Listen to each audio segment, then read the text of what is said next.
check one.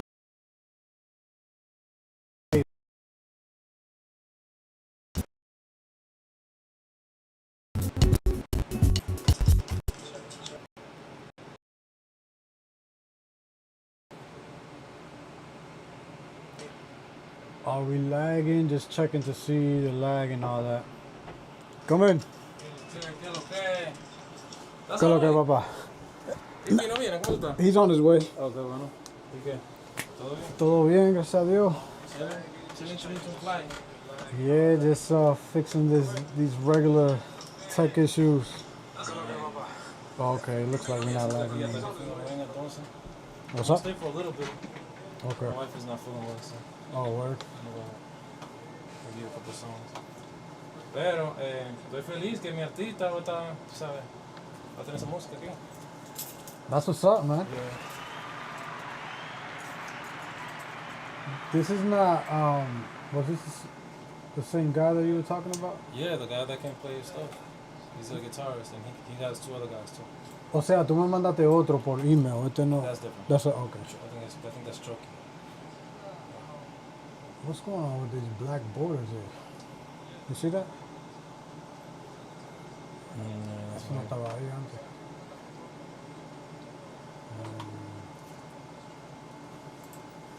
Technical plastic, a part that is really important. Yeah, man. I mean, from what I've read and researched, everyone has these issues. Yeah. Like it's just we're kind of like the guinea pigs para estos programas que están haciendo ahora. So everyone's just having the same issues, you know. That's why even Alofoque, man, he has a whole data center now, with servers and everything. That's what it takes. That's what it takes in order to like para salvarte de lagging y vaina, freezing, que no salga de que el audio una vuelta así, you know. Yeah. That's terrible. Damn, this is kind of whack. I don't know why it's showing that.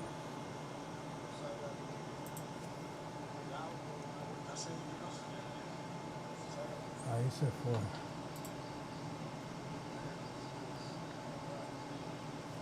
Let me grab up on the water. Alright, bet. Those are my questions. These are the NERO alerts.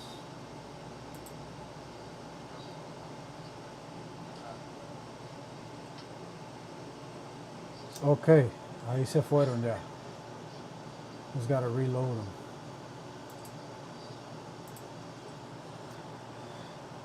Come to Panama City to perform.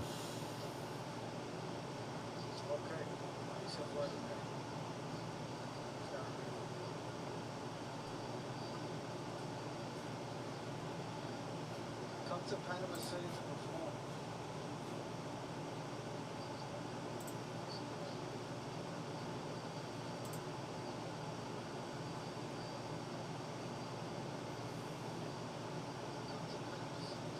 All right, we got 41 in the queue. Señores, welcome.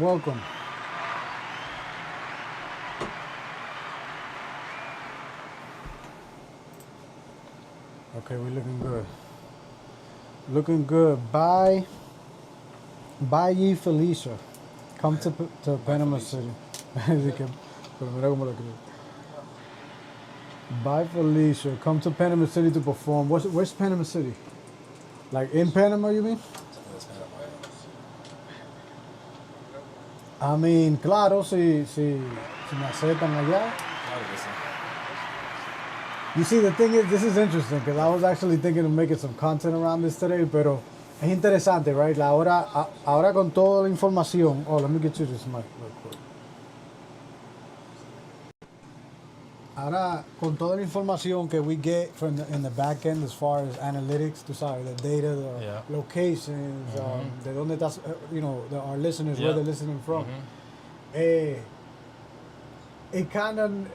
puts us en el asiento de un record label donde hay que tomar las decisiones ya con menos impulso. ¿Verdad? Because it's like, está bien. Sabemos dónde ir ahora. Yeah, porque tenemos data. Tenemos una o dos fanaticadas de un sitio, pero en verdad ellos no van a llenar un venue si nosotros cogemos, un viaje. So it's like, if the data shows that we can go to Panama City, Yeah. then definitely, you know? Yeah, or we'd have to reach out to promoters out there. Right, and Yeah. kind of start the wave of Yeah. promotions. Yeah, Get the song played, Yeah. so on and so forth. I know a few people. Un down media there. tour. Yeah, we have the media tour, talk to club promoters, and then before we head out there and work out, contracts, half up front, and then once we get there, the half, things like that. Yeah. That's where my strength is when it comes to like paperwork and all that. It goes to show, though, how we should get more creative in how we reward these fans, ¿verdad? Porque si ellos, en verdad, nos quieren, nos siguen, escuchan la música, ¿cómo nosotros podemos darle algo de gratitud si no podemos llegar a gratis? Te damos algo gratis y después hay un premium para las cosas que son un poco más especiales. Pero yo me refiero como like access, maybe. Yeah. Like early listening to the next single. Or exclusive downloads only for certain people that's not available on streaming, for example. Algo así, yeah. I mean, does that really call, though? Like, that's why I bring that up. Ponte más cerca, que tú salgas en este... I will say this, I think... Does that call to the fan? Like, okay, I get to listen to the song first, so I'm going to sign up? I think to diehard fans, yes. But I think that when you think about, for example, CDs, let's just talk about that for a second. When a fan buys a CD nowadays, it's not because they're going to play it on their CD player. It's because it's a souvenir. And because they like you as an artist and they want to support you. Right. So when you get that type of person, yo siento que esa persona en verdad quiere apoyarte. They want a souvenir signed by you and they can put it somewhere, right? And say, I went to this concert, I got this CD. Y lo mismo está pasando, exactly. Está pasando con vinyl. People saying there's a resurgence of vinyl, but really it's because a veces la gente quiere desconectar, right? And there's a want, the overexposure to social media, sometimes people want to do the opposite. So you get to put this record, the experience of putting a record on the, to play is different than anything else you can experience. So sometimes people want that realness. Yeah, so maybe usar esos resources entonces para la fanaticada que tú no le puedes llegar en persona y en esos tipos. It's good to talk about this because it's all like knowing the tools that are available and how you can capitalize, maximize. What were some things that you did when you were promoting like some of your biggest songs to really get out there? That's the thing, que when it comes to that, we're talking about songs that came out more than 5 to 10 years ago, 12 years ago. So en verdad el sistema has changed. It's not really the same thing. Publicist is always a thing, right? Even nowadays. So un publicista que te va a colocar en la radio, que te va a colocar en varios publishing, como entrevistas, como diferentes libretas en magazines and everything. So publicidad es importante because it just creates the energy around the song. Pero no es lo mismo como ahora. Like ahora content is king. You need to create a world, un sentido, una emoción atrás de eso. No nada más de que... Ahora los touch points es importante. Los touch points como un periódico. Que escuchen tu canción en un anuncio no, porque ya eso es muy lejos, eso no son, pero que escuchen tu canción en un clip viral de un influencer conocido, algo así, no viral full, pero un micro influencer que tenga una base similar a la fanaticada tuya, ¿verdad? Claro, porque eso es importante también. No diga que fulano tiene 1 million followers and I heard it's only $100 to post, so I'm going to do that. Si esa fanaticada no alinea, no es coherente con no van a seguir contigo. No, te van a dar tu view y seguimos adelante. So eso es importante también, pero toda esa táctica ahora mismo para un artista que no tiene un presupuesto de 200,000 para adelante. 200,000. Es importante. Yeah, for real. No, legit, I know. Eso incluyendo radio. Estamos hablando radio. de 500 y hasta 1 millón. Yeah, estamos hablando de un sector, probably just the East Coast of the U.S., pero literally, newspaper printouts, all the type of publishing that works for artists, radio play, radio placements. Bueno, my bad Streaming, for cutting you off, but we have those connections. I will say this: I have the connections. You have the connections. We can get your music on radio on the East Coast. I got the people that can do that. Es una presupuesta que te ponen, te dicen por 30 días, 90 días, te van a poner el tema tuyo en 25 radios, ¿sabes? Te van a tocar todos los días for a certain amount of time, for a certain amount of money. Obviously, it's private, the amount of money that it costs, but it's real. Right. And you're going to get real spins, and they'll play it every day, and they'll try to get your song to top 10 or top 25. People call in and try to get your song to get up. So it's real. El dinero en la música es importante porque tú tienes que invertir en ti mismo también. Like, that's what people don't understand. Like, at some point, you got to invest in yourself. Yeah, no, and a lot of leverage, bro. Yeah. Like, you gotta maximize relationships y todo eso, porque esto es lo que pasa, ¿verdad? Es pequeño este mundo. Es pequeño. No, y eso es que the pie is big enough for everyone to eat, right? Yeah. Pero it's your access to it que es el bobo. Es llegándole ahí. Entonces, llegándole, hay par de like, for lack of better words, skips, you know, like things that you could do to propel yourself and skip the line. You gotta be popping first. Like, la realidad es que tú tienes que crear un movimiento ya y después te toman en serio. ¿Sabes? Cuando yo hice un feature con Fat Man Scoop, ya yo tenía algo, whole album release, ya yo estaba haciendo promo, y cuando yo iba, the funny thing about that is I was going to reach out to Danny Lay. Yeah. I was reaching out to her, because he knows her, and I said, yo, what's up with a feature with Danny Lay? And he was like, I'll do the feature. And I was like, vamos para allá, vamos por encima, let's do it. So we did the feature, and then from there, he was like, not only am I going to do a feature for you, he was like, let's put your stuff on syndicated radio. And then from there, I got he had the plug. Yeah, he had the plug. He had all the DJs on lock. He even decided to remix the song. He was like, yo, send it to me. I'm going to remix it. I'm going to do all these vocals and do a new type of... He made it more reggaeton style, which he did his research on the rest of my songs. And he's like, he was like, let's stick to this reggaeton. And so he researched. So you see that if that song prompted a research from him, R.I.P. Fat Man Scoop, it shows the enthusiasm though que él tenía atrás del proyecto. So he had a vision for it. Yeah, and that's what's up, man. And the crazy thing about it is that thank you, bro. So because he's so well known, the voice of the club, right? That's his. Fat Man Scoop, Crooklyn Clan. Everybody knows him. Right. You search his music, you're gonna see my music. Right, and I got a lot of organic views from that. Obviously, I did the promo deal and I did everything with him via the feature, via the radio stations and everything. But the YouTube views went up organically. You know what I'm saying? And I placed a couple of ads that were important to have. But at the end of the day, like it just kept going up, and that allowed me. Eso me dejó a mí poder hacer shows. Hice show por Worcester many times, all over clubs in Boston many times. I was reaching out to promoters. They were reaching out to me. I had a movement for a little bit that I was happy, and I was, estaba cobrando too. So I was like, this is the type of thing that we can create. Obviamente es un nuevo mundo, pero se tienen que hacer la cosa como de manera profesional.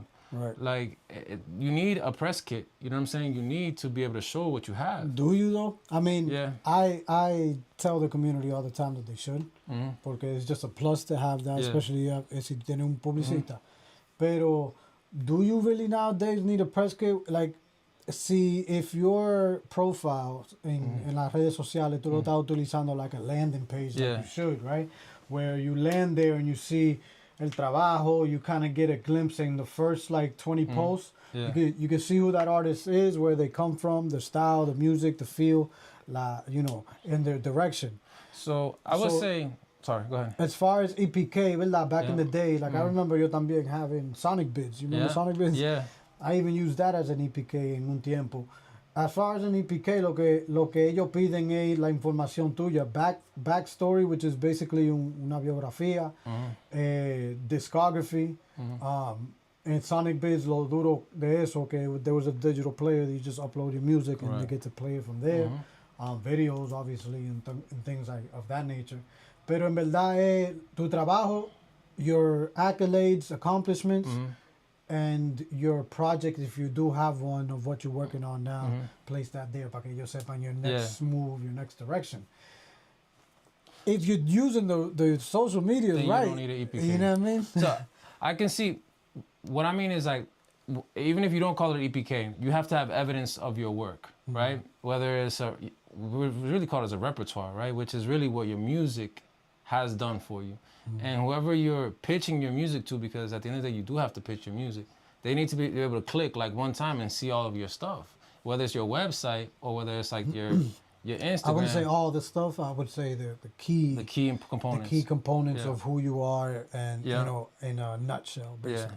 Yeah. And not only who you are as a nutshell, but what you've accomplished. You know, I was speaking to Hollywood the other day, because somebody I know, Junjun Music, he reached out to me. We're doing some collaborations. He said, yo, you know Young Hollywood, can you reach out to him and see if we can get to work? Young Hollywood is a platinum producer. And I was like, Hollywood, I can't give out your number like that. He's like, thank you for not giving out my number, but I have a budget. Does he have a budget? And I'm like, I gotta call him back and see if he got a budget, because he's just gonna have to pay for the feature. Right. He's not gonna do it off the strength. This is a seasoned person. The best advice I got from Young Hollywood is twofold. One, he basically said, become decorated. And what that meant to me was, you have to get your songs and your accomplishments out there as best as possible. If you're gonna go platinum, if you're gonna do this, keep getting decorated so that when somebody looks at you, they know that you're taking this seriously and that you're professional and that you have accomplishments. Right. And the other thing that he told me, which I loved, what he said was like, everything you do is art. Everything. So if you're walking down the street and you see a little flower, you take a dope video, you put it up, and you say something important, and people are gonna connect with you, that's your art. That's everything, and that's daily. That's all the time that you have to do that. You mean as far as content, like social media? As far as content, yeah. Because what's happening, ¿qué está pasando con los streams? Con Kick, con programas así que tenemos aquí en live streaming, es que estamos cortando los clips, and all the clips are going viral. Because hay gente ahora que no quieren ni ser artistas, que están dejando de ser artistas para ser streamers. Porque hay dinero aquí. Porque hay dinero, claro, y sí. más rápido. Sí.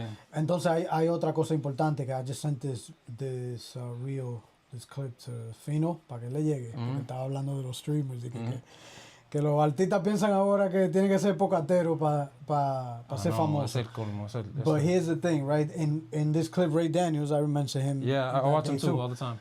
He kind of broke it down as why, like, the streamers are still nerds, because that's what, like, to the hip hop community, when they heard about podcasting and streaming, they're like, oh, those are the tech nerds. The artists are interning with them. Now that's the thing. So now that that's an actual, it builds revenue as a source of income, that's making more money, because ellos siendo abiertos 24/7, whatever, marathons and things of that nature, donde la gente siguen engaging with them. They naturally become more attached to one's subconscious, because we're interacting with that person more. Besides, if we have un artista favorito que we listen to and we die hard fans como quiera, we don't interact con el artista favorito más que we interact with the streamer. That's true. Entonces, eso es lo que está pasando, que now the systems crack. There's a shifting. Even though los artistas y hay gente que they keep being the cool guys, they're not paid like the nerds. Yeah, there's so much. And they're not getting the exposure. Yeah. You know what I mean? Hay mucho que hablar aquí, porque mira, te voy a decir algo. El sistema viejo también funciona para cierta cosa. And I'll give you an example. Radio, people are gonna say, we don't need radio, we got streaming. Or we don't need radio, we got online, radio stations, or we got online playlists. Pero I'm gonna say this: ask anybody who has been along. Even Ray Daniels will probably say this. If you want access to award shows that are important to you, if you want Billboard, if you want these accolades that are gonna make your career take to the next level, you still have to do radio, on top of streaming and on top of the new school stuff that's going on. So if you don't do it all, you're gonna miss somebody. And an important fact a lot of people don't know is radio listeners are people, a lot of them are in cars, and these are concert goers. So that's the thing that people don't understand. If you want to that's a key right there. They're concert going. So if you throw in a concert, why do you think when you're listening to a radio station, they're like, such and such is gonna be at whatever, arena, blah, blah, blah, blah, blah. All those people are gonna drive to the concert and park, and they're gonna go to the concert. Right. So there's this is the thing, that if you get a lot of followers, how many of them were actually going to show up to your concert? It might be only 10%. So that's why people have to get so many followers. You have to get millions and millions, because then that 10% gets larger and larger. So you can have followers and streamers, but if you want to throw an event, which is where a lot of hardcore money comes, we're talking about dollars in your hand, then you have to do the old mixing with the new. You have to adjust. You can't just stick with only that, because there's a whole stream of revenue that you're going to miss out. Entonces lo nuevo viene siendo streaming. Yeah, esto. You know, so it's kind of like, where do we go from here though? Because si los artistas están streaming, what are they streaming about? Is it taking, like for me right now, right? Eso es algo que yo considero mucho, porque yo en mi música, I'm promoting lighter frequencies, healing music, introspection and reflection, even though when it has to do with con amor or desamor, those topics, pero it's that type of angle. Also, so a Spanglish artist with that spiritual view and sense, pero Latino Music Review is open to all types of frequencies. All types of, Aquí I'm listening to trap, to reggaeton, to... So the clips that are going out there more frequently with my face, let's say, for lack of better words, but with my essence, está saliendo con canciones de otro y yo escuchando esa música. Entonces mi página está ligado con eso. Because I'm leveraging my page that I've been working on for years with all these followers to make this, you know, but I think take this off the ground. People fall in love with you or who you are as a person, right? Whatever you're doing. It's like when I go back to Cardi B a lot because she's done so many things. Like Cardi B tries, right? They had a show on her where she was just trying different things. It wasn't even about her music, right? So she's trying all these things, but you're interested in her as a person, and you might like her as a person. What do you mean? What was she trying? It was like she was cooking, or she was trying a bunch of different events and going out everywhere. Like a reality? Like a reality show, yeah. Sí, pero that's different though. It's how do you... Porque que it's all about the medium that you're communicating with your audience. Entonces, en social media, ya hay una relación ahí que if they see you, if this is how they receive your music through that device and that social platform, then seeing you out of nowhere taking a picture of a flower and talking about it, it's kind of like, where are you taking me with this? Well, I'll say this. That's not what I'm here for, or that's not what I followed you for. What's good? El DJ No, Figo, te guardé la silla, te guardé la silla. Llegó fino, that's your seat. I think, Que lo voy a acá. to your point, where you have like people who love you as an artist, it doesn't matter what you do. And I was told this when I started working with managers and I started working with publicists. When you get to a certain point, it doesn't matter what you do. They're gonna love you because they're gonna be like, oh, I don't know, you were live streaming just playing dominoes. Said a joke. They're just gonna be like, oh, such and such said a joke, they were playing dominoes. Yeah, because it resonates with them if they can relate to you more. Exactly. So Claro. So, pero it's the identifier point que it gets blurry, porque si tú eres un tipo de artista y lo que te están viendo más en contenido, te están viendo más frecuente con otra cosa, ellos no identifican, like they see you as confused. And so they're either not going to take your craft serious, your music serious, and just take you as a streamer,